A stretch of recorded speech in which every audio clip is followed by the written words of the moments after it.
Today we have to learn chapter number 4 of NCERT। आज हम NCERT के chapter number 4 की बात करेंगे। चैप्टर नंबर 4 में जो है वो मैग्नेटिज्म हमें पढ़ना है, चुंबक के बारे में। तो चुंबक क्या क्या होता है, किसकी वजह से चुंबक होता है, सब हम लर्न करेंगे। कई पार्ट में हम इस चैप्टर को डिवाइड करेंगे और सीखेंगे, ठीक है।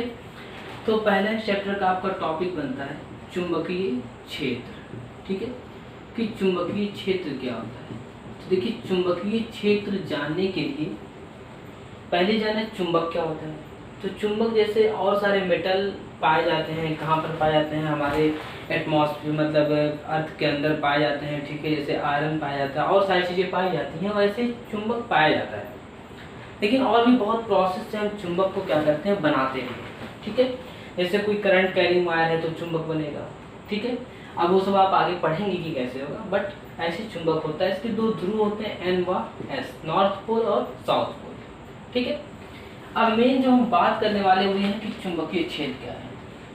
तो पहले तो चुंबकीय क्षेत्र का डिफिनीशन ये होता है कि वह क्षेत्र जिसमें कोई चुंबकीय सुई अपने ऊपर एक बल आघूर्ण का अनुभव करती है, ठीक है। मैंने क्या कहा कि चुंबकीय सुई का मतलब, चुंबकीय क्षेत्र का मतलब कि चुंबक की बनी हुई एक सुई होगी। चुंबकीय सुई को किसी ऐसे क्षेत्र में रखेंगे कि वो अपने ऊपर एक बल आघूर्ण का अनुभव करे। तो हम इसका एक डिफिनेशन बनाते हैं कि वह क्षेत्र जिसमें कोई चुंबकीय सुई अपने ऊपर एक बल आघूर्ण का अनुभव करती है, यानी इसको टॉर्क फोर्स कहा जाता है। टॉर्क फोर्स का मतलब ये होता है, बल आघूर्ण का मतलब होता है कि यहाँ से मान लेते हैं एक मैग्नेटिक कंपास है, यानी कि मैग्नेटिक नीडल सुई है। तो जब इसको हम मैग्नेटिक फील्ड में रख देंगे, यानी जो क्षेत्र मैग्नेटिक फील्ड होगा, चुंबकीय क्षेत्र होगा, उसमें जब रखेंगे तो ये या तो इधर घूमेगा या फिर इधर घूमेगा, यानी एक एक्सिस के अराउंड परितः ये ऐसे रोटेट हो जाएगा, मुड़ जाएगा, घूम जाएगा।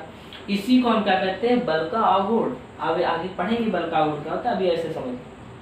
तो कुल मिला के एक बात हुई कि वह क्षेत्र जिसमें कोई चुंबकीय सुई अपने ऊपर एक बल आघूर्ण का अनुभव करता है, उसे हम चुंबकीय क्षेत्र।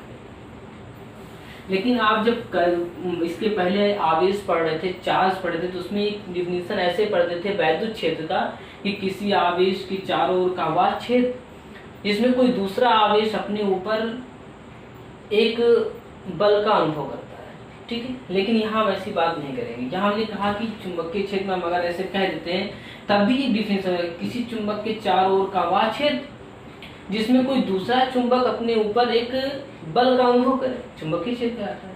लेकिन तब ये कंफर्म हो जाएगा कि यहाँ पर मुझे चुंबक ही लेना है, चुंबक की चारों ओर का ही क्षेत्र लेना है। बट चुंबकीय क्षेत्र सिर्फ चुंबक की वजह से तो आता नहीं है कि एक चुंबक ले लिया, उसकी चारों ओर का क्षेत्र चुंबकीय क्षेत्र हो जाएगा। ऐसा अगर होता तो हम कह देते कि एक चुंबक के चारों ओर का वह क्षेत्र जिसमें कोई दूसरा चुंबक अपने ऊपर एक बल का अनुभव करता है। बट ऐसा नहीं होता है, एक चुंबक की वजह से ही हमेशा क्षेत्र आए, ऐसा नहीं होता है। क्षेत्र और भी कारणों से आता है, ठीक है। करंट कैरिंग एलिमेंट की वजह से भी जो है आपका वैद्युत क्षेत्र जो रहता है वो चुंबकीय क्षेत्र उत्पन्न करता है। आप आगे बढ़ें, ठीक है। तो अभी तक मैंने बताया कि किसी चुंबक के चारों ओर का वह क्षेत्र जिसमें कोई दूसरा चुंबक अपने ऊपर एक बल का अनुभव करे, उसे हम चुंबकीय क्षेत्र कहते हैं। लेकिन ऐसा जरूरी नहीं है, क्योंकि कोई जरूरी नहीं कि हमेशा चुंबक ही चुंबकीय क्षेत्र बनाए। तो इसलिए एक यूनिवर्सल डिफिनीशन ये बनाते हैं कि वह क्षेत्र जिसमें कोई चुंबकीय सुई अपने ऊपर एक बल आघूर्ण का अनुभव करती है, उसे हम चुंबकीय क्षेत्र या मैग्नेटिक फील्ड कहते हैं। इसे बी से प्रदर्शित करते हैं, ठीक है, डिनोट करते हैं।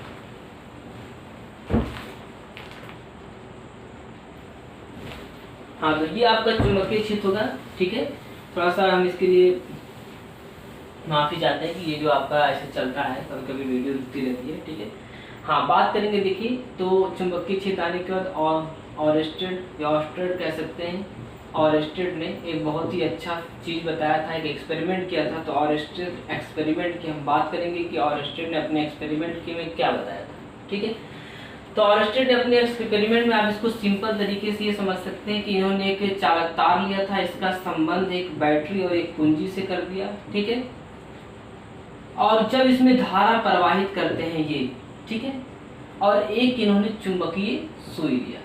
अब ये मान लीजिए कि मानते हैं पूरा प्रोसेस कुछ इस तरह से कि एक यहाँ पर चुंबकीय सुई है, इसके समांतर एक चालक तार है।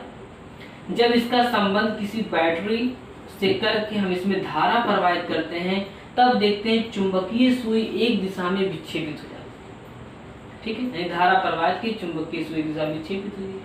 धारा की दिशा पलट देने पर, यानी धारा की दिशा को बदलने पर चुंबकीय सुई पहले के, यानी पहले एक बार इस डायरेक्शन में गया, अगली बार उसके विपरीत दिशा में क्या होगी, ये विक्षेपित हो जाएगी। तो जब धारा प्रवाहित करते हैं चुंबकीय से, ये जो सुई है वो एक दिशा में विक्षेपित होती है। धारा की दिशा उलटने पर चुंबकीय सुई पहले के विपरीत दिशा में जो है वो घूम जाती है। और जब धारा प्रवाह बंद कर देते हैं तो इसमें कोई विक्षेप नहीं होता है। तब ऑरस्टेड ने निष्कर्ष निकाला, क्या ऐसी बात है कि धारा प्रवाहित कर रहे हैं तब ये घूम रहा है, चुंबकीय सुई है तो चुंबक की तरफ ही जाएगा। तब उन्होंने निष्कर्ष निकाला, जब किसी चालक तार में धारा प्रवाहित करते हैं तो चालक तार अपने चारों ओर एक चुंबकीय क्षेत्र उत्पन्न करता है। अब इसी बात को आप कई तरीके से कह सकते हैं कि कोई चालक तार यानी धारावाही, जिसमें धारा प्रवाहित हो रहा है, धारावाही चालक तार अपने चारों ओर चुंबकीय क्षेत्र उत्पन्न करता है, ऐसे कह सकते हैं। धारावाही चालक तार का मतलब आप कह सकते हैं गतिमान आवेश अथवा धारा। गतिमान आवेश का मतलब ही धारा होता है। गतिमान आवेश या धारा अपने चारों ओर एक चुंबकीय क्षेत्र उत्पन्न करता है। यानी ऑरस्टेड ने कुछ नहीं किया, तार लिया, बैटरी जोड़ के धारा प्रवाहित की, चुंबकीय सुई देखा, चुंबकीय सुई एक बार एक दिशा में विक्षेपित हुई, धारा की दिशा पलट देने पर दूसरी दिशा में विक्षेपित हुई, और निष्कर्ष निकाला क्या विक्षेपित हो रहा है, फिर क्यों हो रहा है। तो उन्होंने बताया कि हाँ ये चुंबकीय क्षेत्र उत्पन्न कर रहा है। तो उससे एक बात निकल के जो हमें याद रखना है कि गतिमान आवेश या धारा अपने चारों ओर एक चुंबकीय क्षेत्र स्थापित करता है, या सीधे सीधे धारावाही चालक तार अपने चारों ओर एक चुंबकीय क्षेत्र स्थापित करता है, ठीक है। इस तरह से हमने इसे पढ़ा, ठीक है। नेक्स्ट वीडियो में और भी चीजें हम पढ़ेंगे। Thanks for watching.